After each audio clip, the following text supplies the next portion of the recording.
Той беше презрян и отхвърлен от хората. Човек на скърби и навикнал на печал. И като човек, от когото хората отвръщат лице. Презрян беше и за нищо не го счетохме.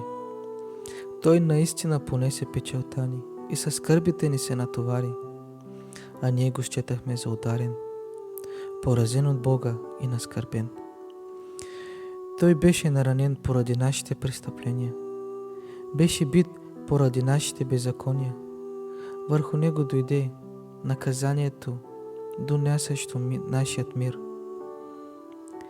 И с неговите рани ние се изцелявахме. Нека да обърнем отново на стих 5 внимание.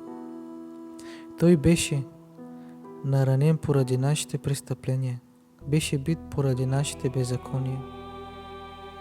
Върху него дойде наказанието, донасящо нашият мир.